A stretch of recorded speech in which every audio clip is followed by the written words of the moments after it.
Hello, good morning, people. I hope you are having a amazing Friday. Welcome back to the live stream. As you know it, Mondays, Wednesdays, Fridays with Option Swing, bringing to you the daily market breakdown as when before it happens, so that we can concentrate on education first, preparedness, and then profits later. So just kind of let's see if things are working here. I want to make sure everything is up before we run this. I hope you are having It does seem like it's working. Awesome. So a couple of important things to break down today. And by the way, if you can hear this stream right now, if you could just give me a thumbs up, that'll be really great in the chat. Kind of helps me out. Just a quick little thumbs up or a heart or an emoji. Send some love over to this side of the world where shit's breaking down. You know what I'm saying? There's always gonna be some stuff going on. I have a long list of things that we're gonna go through today. So the people who are here, you're really gonna benefit from this. If you're not here, you'll benefit from this as well, because I'll put this up for your viewing pleasure later. So based on our last analysis of SPY, we had pretty much hit this on the nail, right? I mean, we did say SPY was going to come down, test this level here, bounce. We even confirmed the bounce. We got the bounce up. It broke through the 23.6 fib and then came up to break the 38.2, just as we had predicted. And now we're seeing a bounce back. Now, earlier, I had actually said there was a possibility for us to even go up to the 50, right?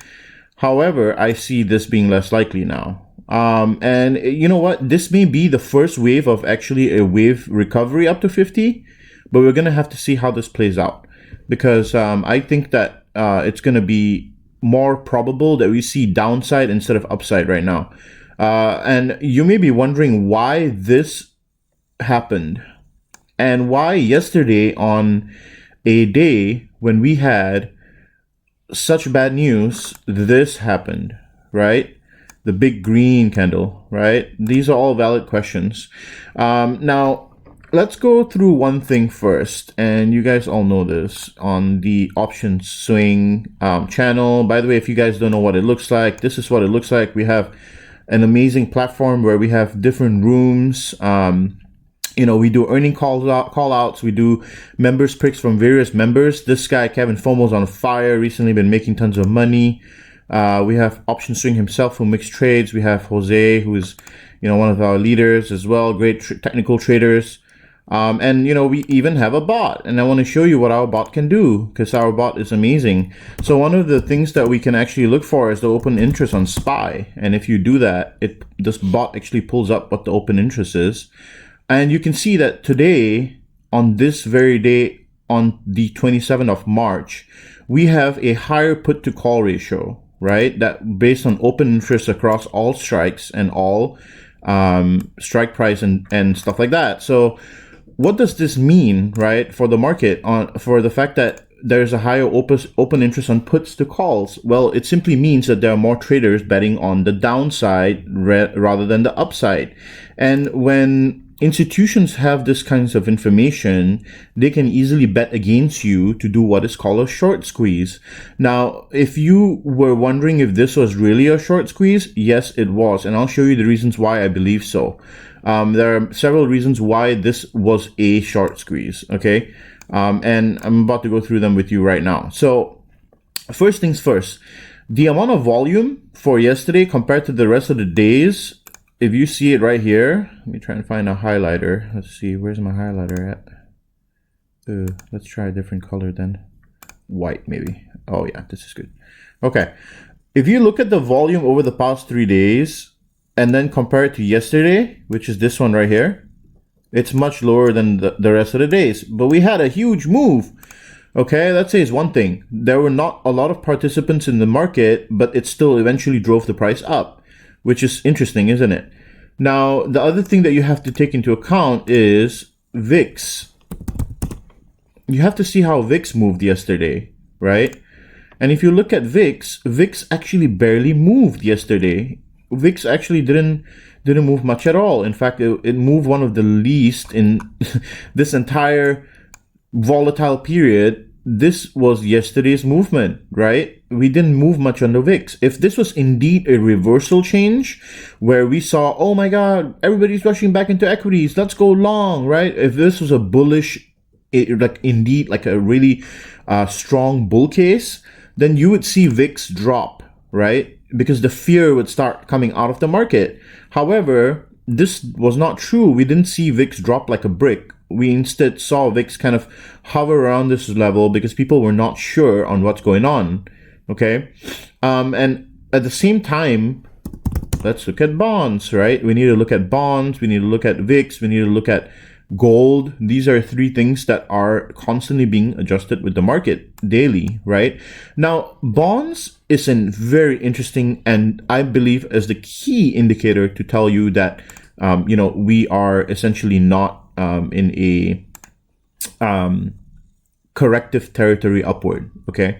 So if indeed we were in a bull rally or a back to the bullish ways, I would say, you would see that bonds would have actually seen significant outflows, right?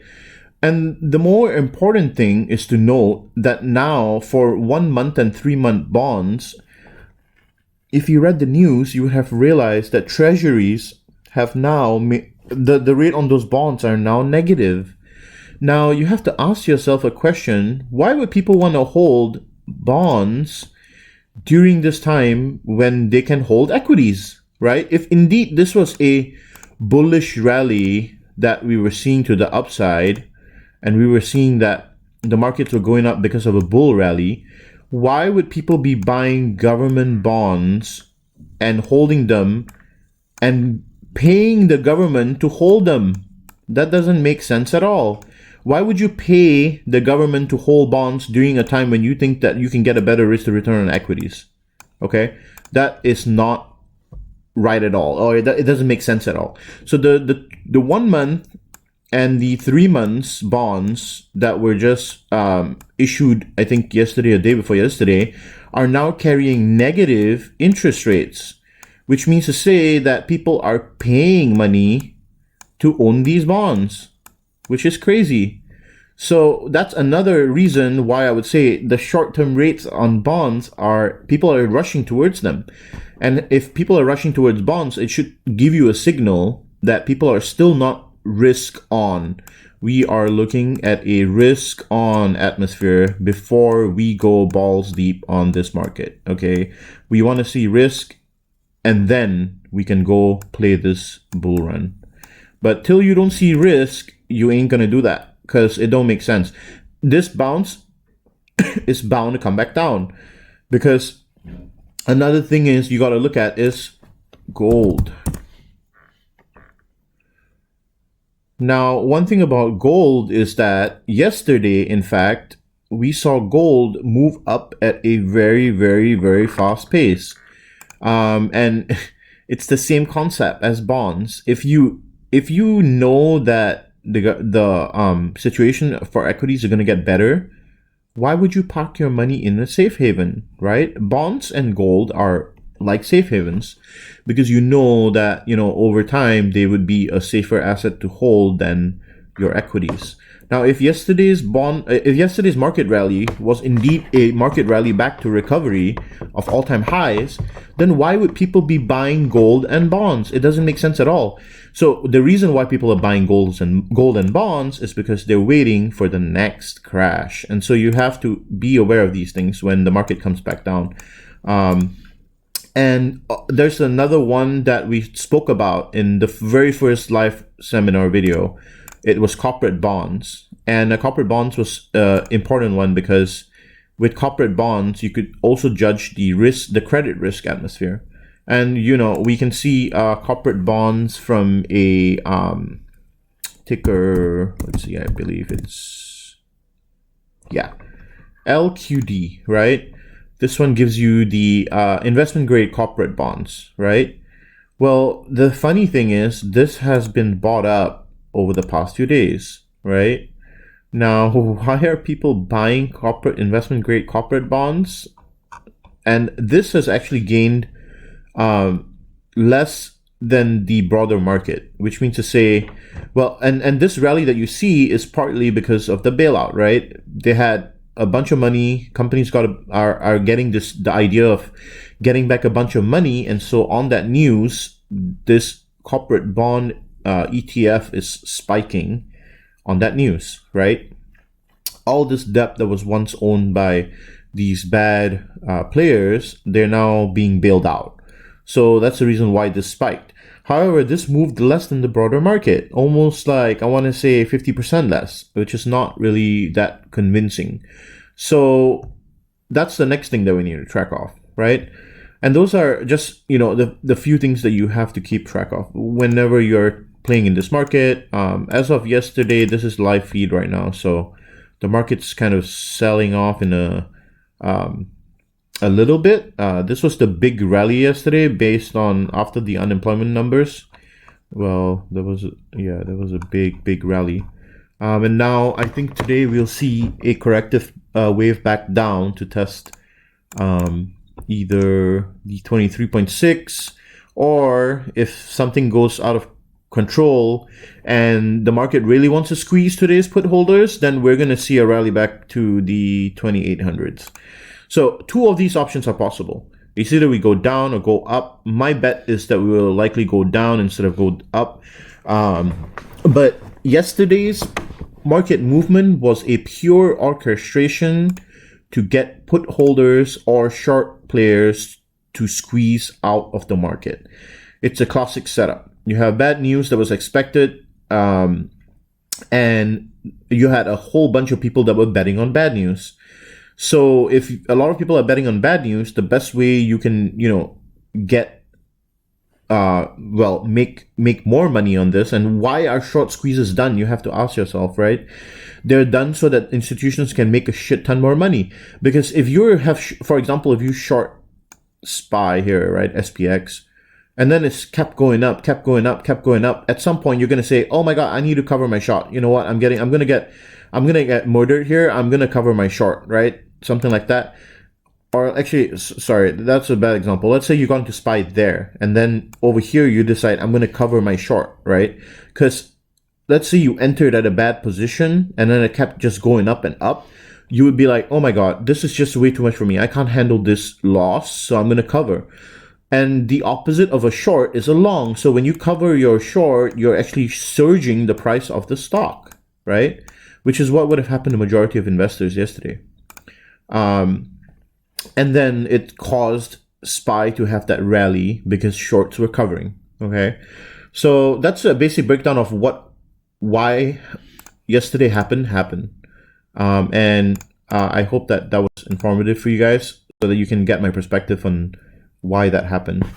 The next thing that I wanted to go through today was how do you handle this situation if you have been in it. Like, for example, I have 230 puts for May, right? And you know what? Honestly, my premiums have not been hit that much. I'm probably only down about 20% for the May puts. They're actually doing pretty well. I think many people are holding up pretty good if you're holding puts. However, let's say you got your put here, right? You are probably hurting, and especially if you got your expiry somewhere like next week, I would recommend to hold these puts. In fact, the thing is, even through this upside, it's really gonna pay to hold this to next week, especially if this situation is continuing to get out of hand. Right, in America, it's just starting right now. We have news that the death rates are up to like almost 1,000 or something, and we have news that the infected cases are almost at 100,000, which is crazy. So it's going to continue to get worse. And I think that it's going to cause the market gap down or do something crazy on Monday. We might circuit something like that before we see another down. And as I said, my aim for the next target is going to be at the 195 to 200 level. Okay. Let's see if I can stop playing here. Okay, so monthly actually. So this month candle was extremely long, and I said the next target is going to be here between the 195.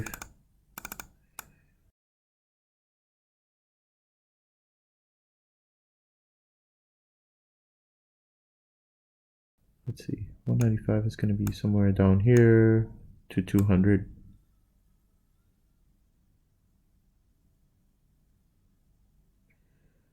Yeah. So I want to say between this range, we're going to see a fall between this range, and then that should be the bottom. Hopefully.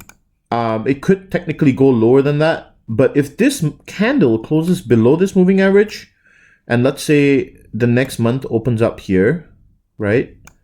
Then we're going to see a full-blown delayed effect of this, because when something moves below the moving average and closes below it, chances are it's going to consolidate for a while, like this way, before moving back up that way.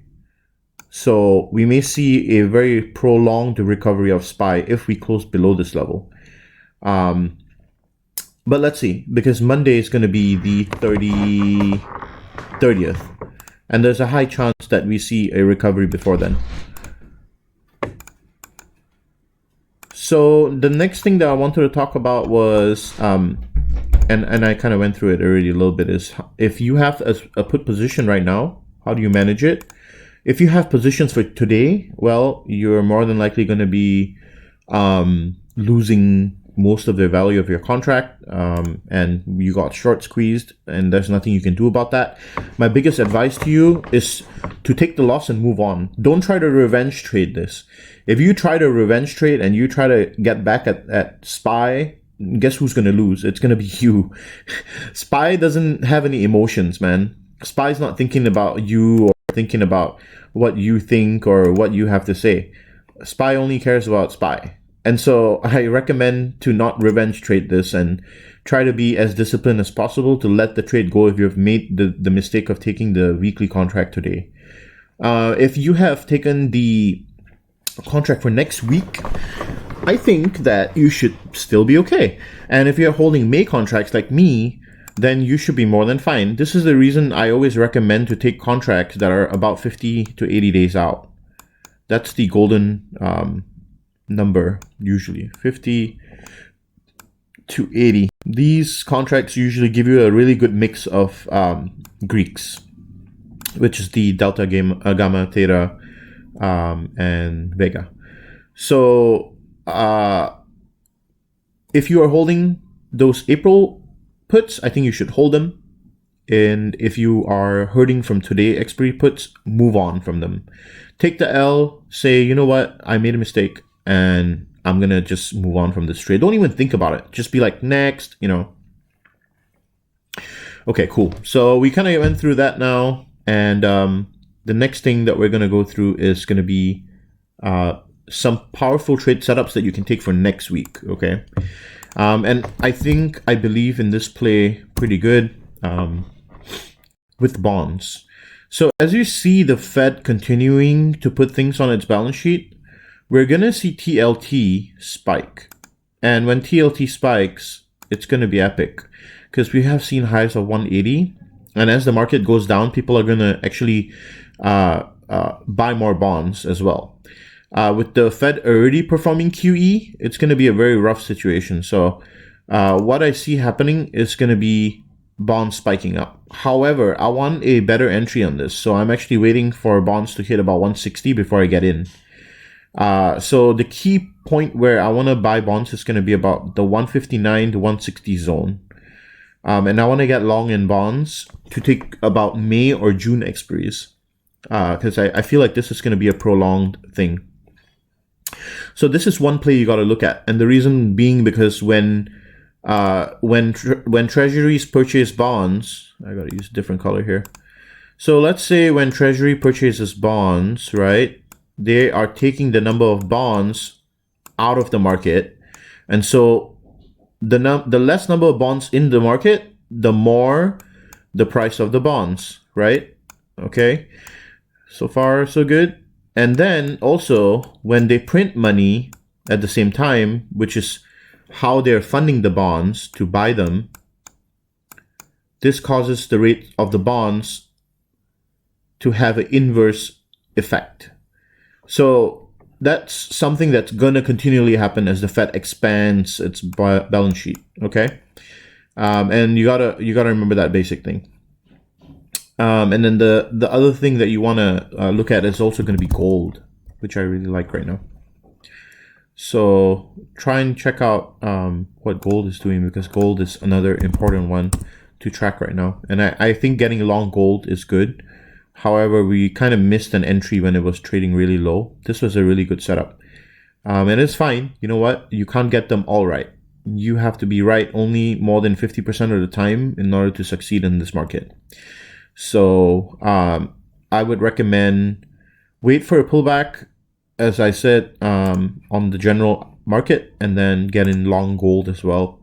These are going to be two great plays starting from next week as we see the bearish continuity. Okay, cool. So I did the breakdown, and I think it's about time for us to answer some questions. So if you have some questions, please feel free to ask them. Let's see some of the news today. I haven't looked yet, but let's have a look at it while we're waiting for some questions to pop in. I believe there are already some. I'm going to give you guys a couple of minutes. Let's have a lot of questions here so that I can answer them all at once.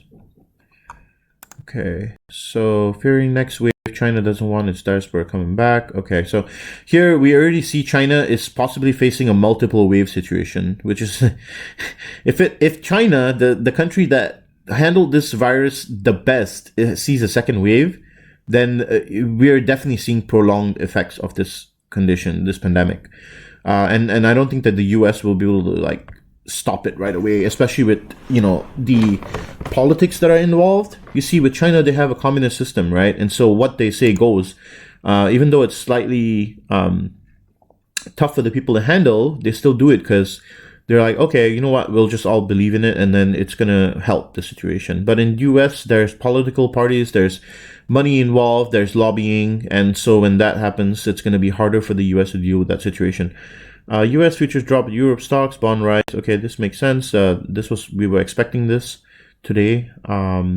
If we can get a rally down today, it's going to be an epic one, by the way. I see us at least coming back to this level here. So the 242.2. So let's say 240, 239, something like that on SPY. That would be a really nice rally down, I think. Let's see SPY here. I wish my SPY had live updating. Yeah, at this level right here. Yeah, 230, 234-ish, that level. And then let's see, Singapore. This is where I was. I'm now in Jakarta. We are going through a pretty tough hit as well. Warren's nation is facing a very grave situation because we are dependent solely on tourism. No tourism means no money. No ports, no containers going through our system. That's really bad. Trump, wow, virus corporation after weeks of rising tariff. Okay, so now they're like, we fought so much. I think it's time we work together. Well, we'll see. We'll see. Okay, that's like all we need to know for now. All right, let's get after these questions. So, good morning, Wolfie.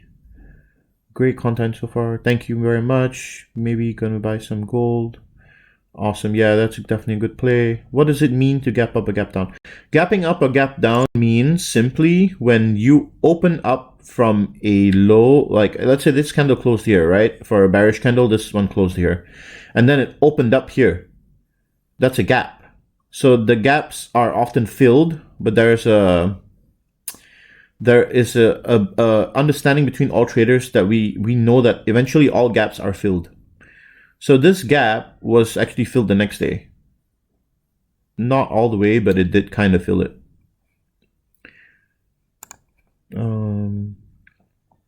Yeah, it seems like things are only going to get worse. Yep, I agree. Gap up means this. Oh, you already answered it. Thank you very much for that. Okay, a gap down the opposite.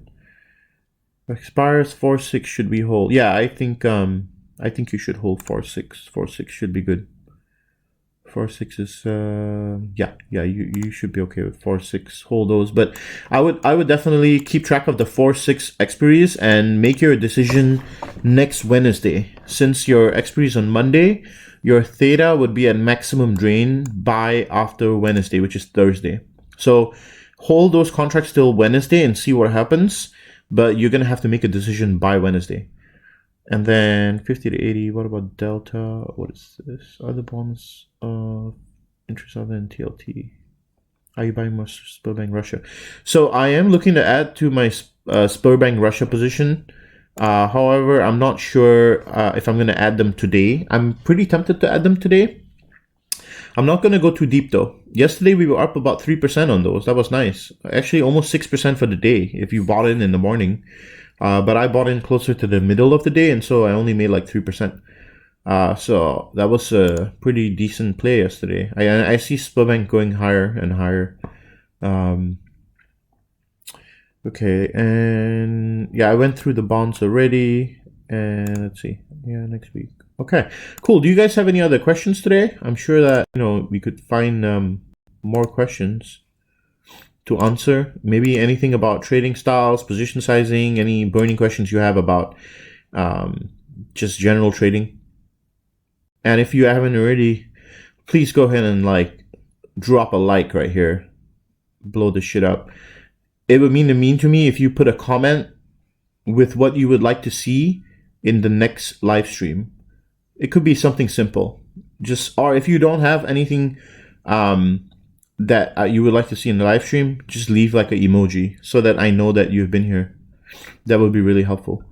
Also, if you really like this one and you think it was helpful, I highly recommend to hit the subscribe button so you get some notifications when these live streams go up.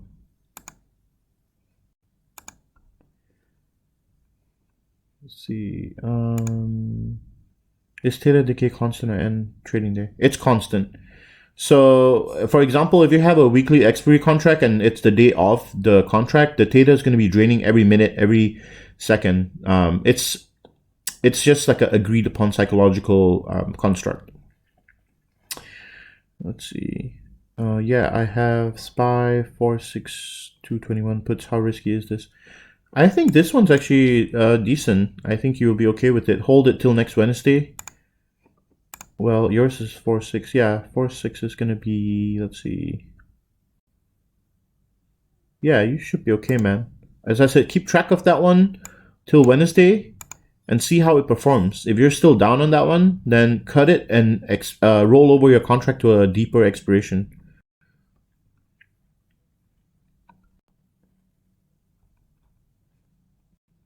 What kind of trading do you prefer? Long, swing, day, scalp, and why?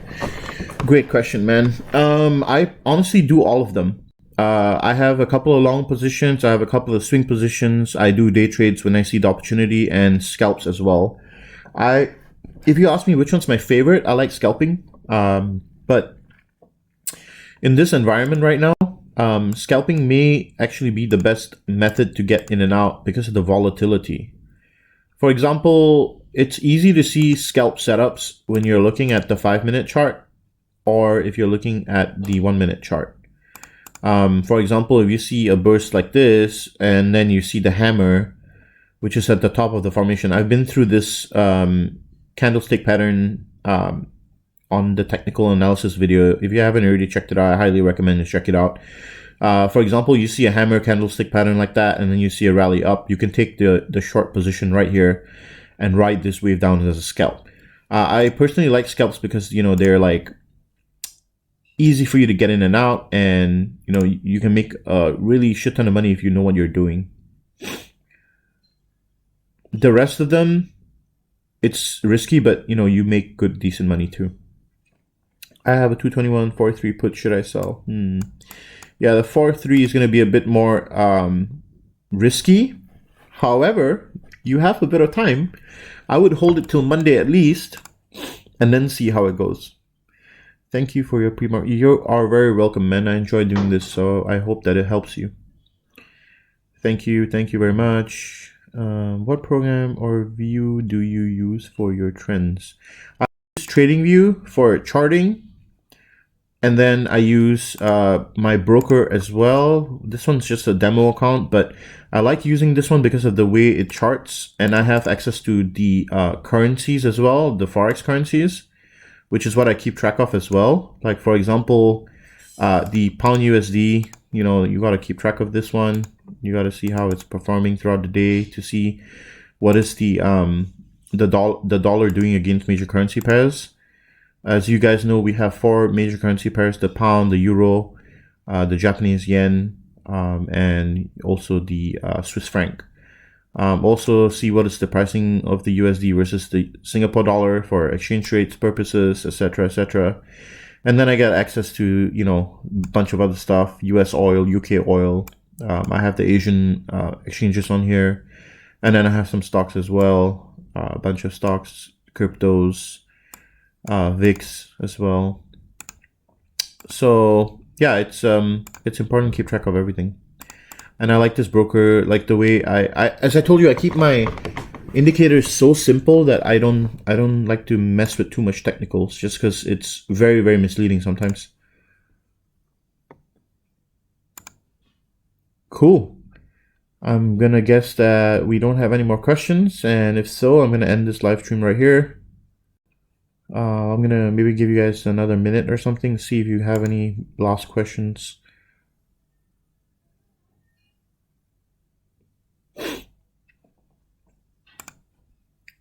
Definitely going to see SPY retrace today a bit further down. I feel like we may have, you know, this is a clear downtrend since pre-market has started. However, at the same time, after I said this, yesterday did the same thing, and then on market open, it just blasted off like it was going to Jupiter. So sometimes things are unpredictable, but this was a short squeeze.